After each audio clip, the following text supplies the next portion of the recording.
Évangile de Jésus-Christ selon saint Marc. En ce temps-là, Jésus entra de nouveau dans une synagogue. Il y avait là un homme dont la main était atrophiée. On observait Jésus pour voir s'il le guérirait le jour du sabbat. C'était afin de pouvoir l'accuser. Il dit à l'homme qui avait la main atrophiée, « Lève-toi, viens au milieu. » Et s'adressant aux autres, « Est-il permis le jour du sabbat de faire le bien ou de faire le mal, de sauver une vie ou de tuer ?» Mais eux se taisaient. Alors, promenant sur eux un regard de colère, navré de l'endurcissement de leur cœur, il dit à l'homme, « Étends la main. » Il l'étendit et sa main redevint normale. Une fois sortis, les pharisiens se réunirent en conseil avec les partisans d'Hérode contre Jésus pour voir comment le faire périr. Acclamons la parole de Dieu. Louange à toi, Seigneur Jésus.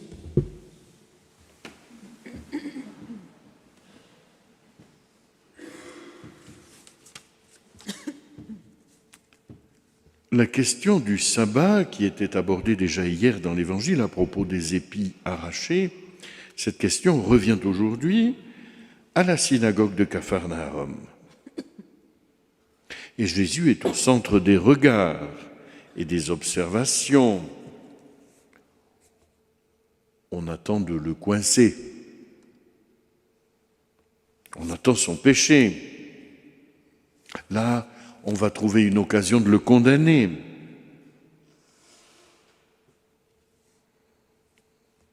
Guérir,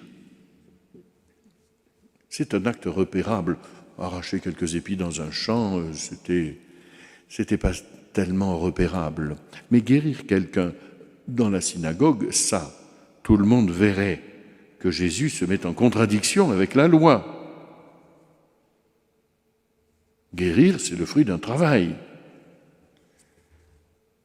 Or, nous le savons, tout travail est strictement interdit le jour du sabbat, même appuyé sur un bouton électrique. Enfin, à l'époque, ce n'était pas la question.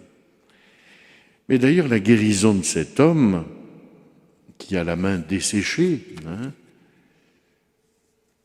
finalement, elle n'a rien de si urgent que ça. Ça peut attendre le soir. Une fois que le soleil est couché, le sabbat est terminé. Rien ne presse. Alors guérir un jour de sabbat dans une synagogue, ce serait là une vraie profanation, une condamnation à mort. Souvenons-nous de ce que disait l'Exode. « Vous observerez le sabbat, car c'est pour vous une chose sainte. Celui qui le profanera sera mis à mort. Celui qui fera quelque ouvrage ce jour-là sera retranché du milieu de son peuple. » Voilà ce que c'est la loi de l'Exode. Mais Jésus, comme il en a l'habitude, va déplacer le débat. Et dès le départ, et il va d'abord placer l'homme au milieu de la synagogue. Au milieu, viens au milieu. Cet homme handicapé, c'est bien lui qui sera au cœur de la controverse. Et pas Jésus. Ça n'est pas Jésus qui est au centre. L'important, ce n'est pas le guérisseur et son éventuel miracle. L'important, c'est d'abord celui qui souffre. Aux yeux de Jésus, c'est lui qui doit être au milieu, au centre de nos regards, de nos préoccupations. C'est celui qui souffre. Parce que d'habitude, selon la loi, celui-là, il est mis à l'écart. Il est impur, il est handicapé. C'est comme une maladie contagieuse, alors on les laisse de côté. Et puis Jésus va déplacer aussi non seulement cet homme, mais l'objet du débat. Le sabbat n'est pas un ensemble d'interdits à respecter pour Jésus. Regardez, qu'est-ce qu'il dit ? Est-il permis le jour du sabbat ? Sa conception du sabbat est positive. Il privilégie non pas ce qui est interdit, mais ce qui est permis. Et Jésus ne parle pas de guérir, mais de sauver. De sauver.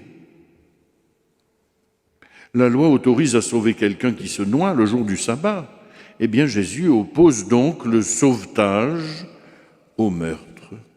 Ne pas sauver une vie, c'est condamner quelqu'un à mort. Et c'est enfreindre le commandement « tu ne tueras point ». Voyez-vous, le salut de Jésus, le salut qu'il propose, est opposé au meurtre, parce que Jésus offre, c'est la vie. Et cet homme qui est marginalisé par son handicap, incapable d'avoir une place dans la société, Jésus va le réintégrer dans la vie sociale, va lui redonner une vie nouvelle.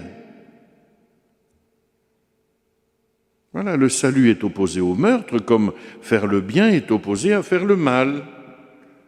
Faire le bien, c'est un acte de salut, c'est un acte qui sauve. Mais oui, faire le bien, même dans de toutes petites choses, faire le bien est un acte de salut et contribue au salut du monde. Donc du côté de ce qui est permis, il y a le salut, sauver. Ne rien faire, par conséquent, eh bien, c'est ne pas combattre le mal, c'est laisser faire le mal, laisser faire la mort. Vous voyez, Jésus déplace le débat. Il s'agit de sauver cet homme. Pour Jésus, le sabbat n'est pas une absence d'activité, mais un choix à faire entre le bien et le mal. Faire le bien ou faire le mal. C'est cela le sabbat pour lui. Et il va même plus loin. C'est le salut opposé à la perdition et à la mort. Guérir, ce n'est pas seulement faire le bien, mais c'est un acte de salut divin. Ne rien faire, ce serait un meurtre, ce serait un mal. Mais les pharisiens gardent le silence, ils ne disent rien, ils attendent de voir. Eux, c'est simple, tu bouges, tu es coupable. Et Jésus jette sur eux un regard de colère, alors ça peut nous surprendre. Jésus ? Mais oui, c'est la colère biblique de Dieu qui est révoltée de voir l'endurcissement des cœurs, la rigidité des observateurs qui s'opposent au salut qui est offert, à l'expression de la bonté de Dieu.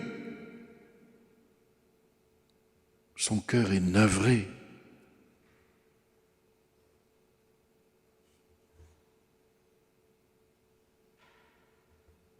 Finalement, cet homme a la main desséchée, mais les observateurs, ce sont eux qui ont le cœur desséché.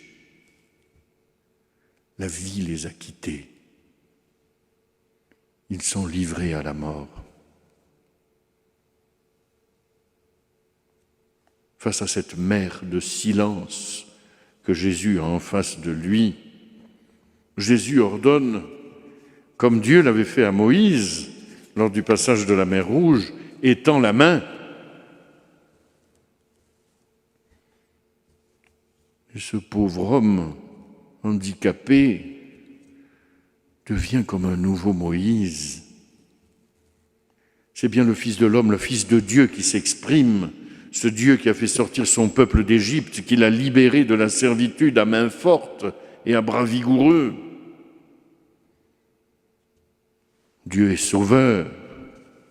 Et c'est cela le sens du sabbat. Dieu sauve.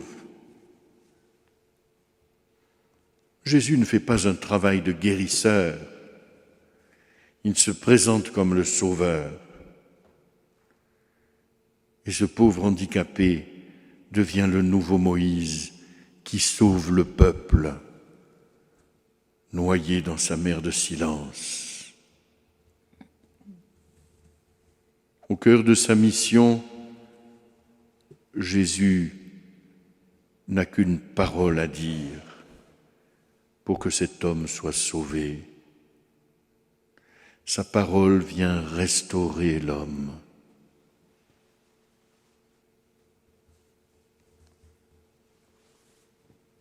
Oui, il avait été placé au milieu de la synagogue, et voilà qu'il est maintenant libéré de son asservissement pour une vie nouvelle. Et la fin de cet évangile nous amène à ce paradoxe terrible qui sera celui de la croix. La libération de l'homme passera par la mort du Sauveur. Regardez-les, ces pharisiens, ils sont avec les partisans d'Hérode. La politique et la religion, ça marche ensemble, ils sont bien d'accord. Et ils choisissent de faire périr cet homme, Jésus. Ils choisissent de le faire périr le jour du sabbat. Plutôt que de sauver, ils choisissent la mort. Ce sont bien eux, les profanateurs de la loi divine. Choisir la vie, choisir la libération plutôt que la mort et l'esclavage, c'est là toute la vie des disciples du Christ, chers amis. Notre choix doit toujours être celui de la vie, celui du salut, celui de la libération. Amen.